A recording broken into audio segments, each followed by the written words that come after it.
নবী সাল্লাল্লাহু আলাইহি সাল্লাম বলেছেন, মুসলমানদের মধ্যে সেই প্রকৃত মুসলমান হবেন যে মুসলমানের কাছে অন্য মুসলমানেরা নিরাপদে থাকতে পারিবেন।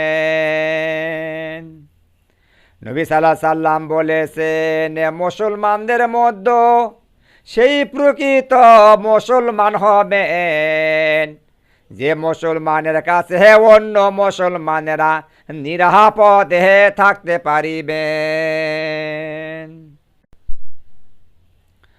নবী সাল্লাল্লাহু আলাইহি সাল্লাম বলেছেন, মুসলমানদের মধ্যে সেই প্রকৃত মুসলমান হতে পারবে না যে মুসলমানের কাছে অন্য মুসলমানরা নিরাপদে থাকতে পারবে না।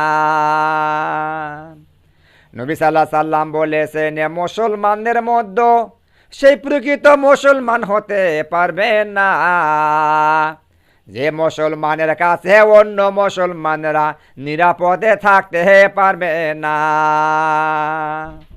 নবী সাল্লাল্লাহু আলাইহি সাল্লাম বলেছেন, সেই মুসলমান ইসলামের প্রকৃত স্বাদ পাবেন যে মুসলমানরা ক্ষুধার্তকে খাদ্য, পরিচিত অপরিচিতকে সালাম দিবেন। নবী সাল্লাল্লাহু আলাইহি সাল্লাম বলেছেন, সেই মুসলমান প্রকৃত মুসলমানের স্বাদ পাবেন যে মুসলমানে ক্ষুধার্ত খাদ্য, পরিচিত অপরিচিতকে সালাম দিবেন। নবী সাল্লাল্লাহু আলাইহি সাল্লাম বলেছেন, সেই মুসলমান প্রকৃত ঈমানের স্বাদ পাবেন যে মুসলমান নিজের জন্য যা পছন্দ করবেন অন্য মুসলমানের ভাইদের জন্য তাহা পছন্দ করিবেন।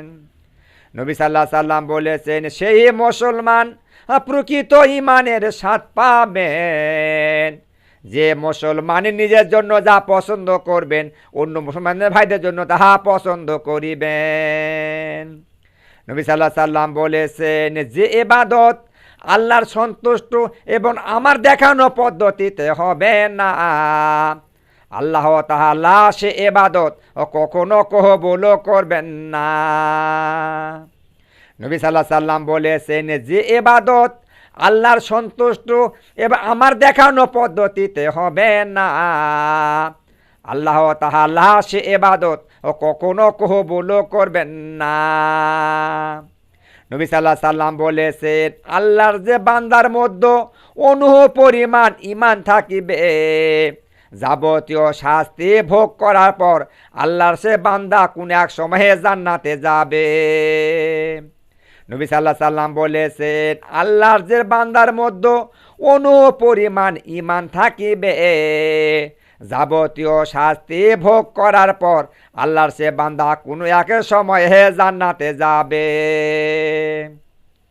নবী সাল্লাল্লাহু আলাইহি সাল্লাম বলেছেন, আল্লাহর যে বান্দা সওয়াবের উদ্দেশ্যে নিজ পরিবারের জন্য খরচ করিবেন, আল্লাহ তাআলা তার সে বান্দার খরচকে সদকা বলে গণ্য করিবেন।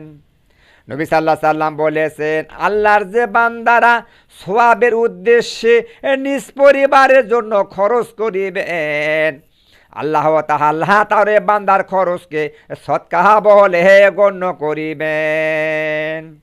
নবী সাল্লাল্লাহু আলাইহি সাল্লাম বলেছেন, আল্লাহর সে বান্দা সৌভাগ্যবান বলে গণ্য হবেন আল্লাহর যে বান্দা একাত্ম নিষ্ঠার সাথে লা ইলাহা ইল্লাল্লাহ পাঠকারী হবেন। নবী সাল্লাল্লাহু আলাইহি সাল্লাম বলেছেন, আল্লাহর সে বান্দা সৌভাগ্য বান্দা বলে আল্লাহর কাছে অধিকারী হবেন আল্লাহর যে বান্দা একাত্ম নিষ্ঠার সাথে লা ইলাহা ইল্লাল্লাহ পাঠকারী হবেন। নবী সাল্লাল্লাহু আলাইহি সাল্লাম বলেছেন, আমার যে উম্মত নামাজের জন্য 5 বার ওযু করিবেন, সেই ওযুর উজ্জ্বলতার কারণে নবী সাল্লাল্লাহু আলাইহি সাল্লাম উম্মতকে চিনে নিবেন। নবী সাল্লাল্লাহু আলাইহি সাল্লাম বলেছেন, আমার যে উম্মত নামাজের জন্য 5 বার ওযু করিবেন, সেই ওযুর উজ্জ্বলতার কারণে নবী তার উম্মতকে চিনে নিবেন। নবী সাল্লাল্লাহু আলাইহি সাল্লাম বলেছেন, কেউ কিবলার দিকে আর মুখ করে পেশাব পায়খানা করবেন না। নবী সাল্লাল্লাহু আলাইহি সাল্লাম বলেছেন, কেউ কিবলার দিকে পিঠ দিয়ে পেশাব পায়খানা করবেন না। নবী সাল্লাল্লাহু আলাইহি সাল্লাম বলেছেন, পশ্চিম দিকে কেউ মুখ দিয়ে পেশাব পায়খানা করবেন না। নবী সাল্লাল্লাহু আলাইহি সাল্লাম বলেছেন, পশ্চিম দিকে কেউ পিঠ দিয়ে পেশাব পায়খানা করবেন না। নবী সাল্লাল্লাহু আলাইহি সাল্লাম বলেছেন, আল্লাহর কাছে সর্বাধিক প্রিয় কাজ হলো যথাসময়ে নামাজ আদায় করা। এর পরে আল্লাহর কাছে সর্বাধিক কাজ হলো পিতা মাতাকে খেদমত করা। নবী সাল্লাল্লাহু আলাইহি সাল্লাম বলেছেন, আল্লাহর কাছে সর্বাধিক প্রিয় কাজ হলো যথাসময়ে নামাজ আদায় করা। এরপর আল্লাহর কাছে সর্বাধিক কাজ হলো পিতা মাতারে খেদমত করা। নবী সাল্লাল্লাহু আলাইহি সাল্লাম বলেছেন, আল্লাহর কোনো বান্দা যখন কোনো নামাজ পড়েন তখন সে আল্লাহর বান্দা আল্লাহ তাআলার সাথে আলাপ করেন। নবী সাল্লাল্লাহু আলাইহি সাল্লাম বলেছেন, আল্লাহর কোনো বান্দা যখন কোনো নামাজ পড়েন আল্লাহর সে বান্দা তখন আল্লাহ তাআলার সাথে আলাপ করেন। নবী সাল্লাল্লাহু আলাইহি সাল্লাম বলেছেন, আল্লাহর যে বান্দারা যতবার মসজিদে যাতায়াত করিবেন আল্লাহ তাআলা তার সে বান্দাদের জন্য বেহেশতে মেহমানদারের সামগ্রী প্রস্তুত রাখিবেন। নবী সাল্লাল্লাহু আলাইহি সাল্লাম বলেছেন, আল্লাহর যে বান্দারা যতবার মসজিদে যাতায়াত করিবেন আল্লাহ তাআলা তারা বান্দাদের জন্য বেহেশতে মেহমানদারের ব্যবস্থা করিবেন। নবী সাল্লাল্লাহু আলাইহি সাল্লাম বলেছেন, কোনো শোয়ারে ঘরে কোনো জীবের ছবি রাখা যাবে না। যে ঘরে কোনো জীবের ছবি থাকবে সে ঘরে রহমতে ফেরেশতা প্রবেশ করবে না। নবী সাল্লাল্লাহু আলাইহি সাল্লাম বলেছেন, কোনো শোয়ারে ঘরে কোনো জীবের ছবি রাখা যাবে না। যে ঘরে জীবের ছবি থাকবে সে ঘরে রহমতে ফেরেশতা প্রবেশ করবে না। নবী সাল্লাল্লাহু আলাইহি সাল্লাম বলেছেন, আল্লাহর যে বান্দা কোনো জীবের ছবি অঙ্কন করিবেন যতক্ষণ ওই ছবিতে প্রাণ দিতে না পারবেন ততক্ষণ আযাবে দিতে থাকিবেন। নবী সাল্লাল্লাহু আলাইহি সাল্লাম বলেছেন, আল্লাহর যে বান্দা কোনো জীবের ছবি অঙ্কন করিবেন যতক্ষণ ওই ছবিতে প্রাণ দিতে না পারবেন ততক্ষণ আযাবে দিতে থাকিবেন। নবী সাল্লাল্লাহু আলাইহি সাল্লাম বলেছেন, যদি কেউ কোনো ছবি অঙ্কন করতে ইচ্ছে করেন তাহলে জীবের ছবি অঙ্কন না করে জড়বস্তু ছবি অঙ্কন করতে পারেন। নবী সাল্লাল্লাহু আলাইহি সাল্লাম বলেছেন, যদি কেউ কোনো ছবি অঙ্কন করার ইচ্ছা করেন তাহলে কোনো জীবের ছবি না অঙ্কন করে জড়বস্তুর ছবি অঙ্কন করতে পারেন। নবী সাল্লাল্লাহু আলাইহি সাল্লাম বলেছেন, আল্লাহর যে বান্দা শ্রমিকের মজুরি দিবেন না আল্লাহর সে বান্দা আমার তরিকার উম্মত হতে পারবেন না। নবী সাল্লাল্লাহু আলাইহি সাল্লাম বলেছেন, আল্লাহর যে বান্দারা শ্রমিকের মজুরি দিবেন না আল্লাহর সে বান্দার আমার তরিকার উম্মত হতে পারবেন না। নবী সাল্লাল্লাহু আলাইহি সাল্লাম বলেছেন, আল্লাহর যে বান্দা এ জগতে কারো ক্ষতি করিবেন হাসরের মাঠে নিজের সওয়াব দিয়ে সেই ক্ষতি পূরণ করিবেন। নবী সাল্লাল্লাহু আলাইহি সাল্লাম বলেছেন, আল্লাহর যে বান্দা এ জগতে কারো ক্ষতি করিবেন হাসরের মাঠে নিজের সওয়াব দিয়ে সেই ক্ষতি পূরণ করিবেন। নবী সাল্লাল্লাহু আলাইহি সাল্লাম বলেছেন, বেহেশতে আমি অধিকাংশ গরিব লোককে দেখতে পেয়েছি। নবী সাল্লাল্লাহু আলাইহি সাল্লাম বলেছেন, অধিকাংশ মহিলাকে দোজখে দেখতে পেয়েছি। নবী সাল্লাল্লাহু আলাইহি সাল্লাম বলেছেন, বেহেশতের মধ্যে আমি অধিকাংশ গরিবকে দেখতে পেয়েছি। নবী সাল্লাল্লাহু আলাইহি সাল্লাম বলছেন, দোজখের মধ্যে আমি অধিকাংশ স্ত্রী লোককে দেখতে পেয়েছি। আল্লাহর যে বান্দা সৎ কাজ আদেশ দিবেন অথচ নিজে পালন করবেন না আল্লাহ তাআলা তার ওই বান্দাকে দোজখে দিতে ভুলবেন না। নবী সাল্লাল্লাহু আলাইহি সাল্লাম বলেছেন, আল্লাহর যে বান্দারা সৎকার আদেশ দিবেন কিন্তু নিজে পালন করবেন না, আল্লাহ তাআলা তার ওই বান্দাকে দোজখে দিতে ভুলবেন না।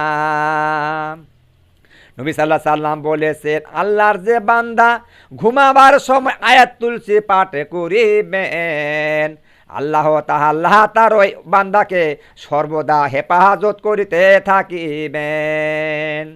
নবী সাল্লাল্লাহু আলাইহি সাল্লাম বলেছেন, আল্লাহর যে বান্দারা ঘুমাবার সময় আয়াতুল কুরসি পাঠ করে ঘুমাবেন, আল্লাহ তাআলা তার ওই বান্দাকে সর্বদা হেফাজত করতে থাকিবেন। নবী সাল্লাল্লাহু আলাইহি সাল্লাম বলেছেন, আল্লাহ তাআলা শয়তানকে রমজান মাসে বেঁধে রাখেন, সেই জন্য আল্লাহর বান্দারা অন্য মাসের চেয়ে রমজান মাসে পাপ করে কম করে থাকেন।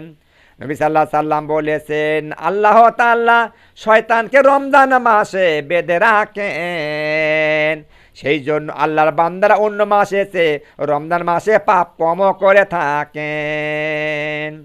নবী সাল্লাল্লাহু আলাইহি সাল্লাম বলেছেন, রমজান মাসে বেহেশতের দরজাগুলি খুলে দেওয়া হয়। নবী সাল্লাল্লাহু আলাইহি সাল্লাম বলেছেন, রমজান মাসে দোজখের দরজাগুলি বন্ধ করে দেওয়া হয়। নবী সাল্লাল্লাহু আলাইহি সাল্লাম বলেছেন, রমজান মাসে বেহেশতের দরজাগুলি খুলে দেওয়া হয়। নবী সাল্লাল্লাহু আলাইহি সাল্লাম বলেছেন, রমজান মাসে দোজখের দরজাগুলি বন্ধ করে দেওয়া হয়। নবী সাল্লাল্লাহু আলাইহি সাল্লাম বলেছেন, ইবলিসে শয়তান আর সকলকে ধোঁকা দেওয়ার চেষ্টা করে, সেই জন্য আপনারা আল্লাহর নাম নিয়ে সকল কাজে শুরু করিবেন। নবী সাল্লাল্লাহু আলাইহি সাল্লাম বলেছেন, ইবলিসে শয়তান সকল মানুষকে ধোঁকা দেওয়ার চেষ্টা করে, সেই জন্য তারা আল্লাহর নাম নিয়ে সকল কাজে শুরু করিবেন। নবী সাল্লাল্লাহু আলাইহি সাল্লাম বলেছেন, মুসলমানদের মধ্যে সেই প্রকৃত মুসলমান হবে যে মুসলমানের সন্দেহযুক্ত বিষয়াবলী থেকে নিজেকে দূরে রাখিবেন। নবী সাল্লাল্লাহু আলাইহি সাল্লাম বলেছেন, মুসলমানদের মধ্যে সেই প্রকৃত মুসলমান হবে যে মুসলমানের সন্দেহযুক্ত বিষয়াবলী থেকে নিজেকে দূরে রাখিবে। নবী সাল্লাল্লাহু আলাইহি সাল্লাম বলেছেন, আল্লাহর যে বান্দারা সামর্থ্য থাকার হজ পালন করবেন না, আল্লাহর সে বান্দারা ইহুদি খ্রিস্টান হয়ে মারা যাক, আমার কিছু আসে যায় না। নবী সাল্লাল্লাহু আলাইহি সাল্লাম বলেছেন, আল্লাহর যে বান্দারা সামর্থ্য থাকা অবস্থা থাকে হজ পালন করবেন না, আল্লাহর সে বান্দারা ইহুদি খ্রিস্টান হয়ে মারা যাক, আমার কোনো আসে যায় না। নবী সাল্লাল্লাহু আলাইহি সাল্লাম বলেছেন, যে বান্দা কোনো মুমিন ব্যক্তির দুনিয়াবি অসুবিধা দূর করে দিবেন, আল্লাহ তাআলা তার ওই বান্দার পরকালের অসুবিধা দূর করে দিবেন। নবী সাল্লাল্লাহু আলাইহি সাল্লাম বলেছেন, আল্লাহর যে বান্দা কোনো মুমিন বান্দার দুনিয়াবি অসুবিধা দূর করে দিবেন, আল্লাহ তাআলা তার ওই বান্দার পরকালের অসুবিধা দূর করে দিবেন। নবী সাল্লাল্লাহু আলাইহি সাল্লাম বলেছেন, আল্লাহর যে বান্দা কোনো মুমিন মুসলমানের দোষ ত্রুটি গোপন রাখিবেন, আল্লাহ তাআলা তার সে বান্দার দুনিয়া ও পরকালের দোষ ত্রুটি গোপন রাখিবেন।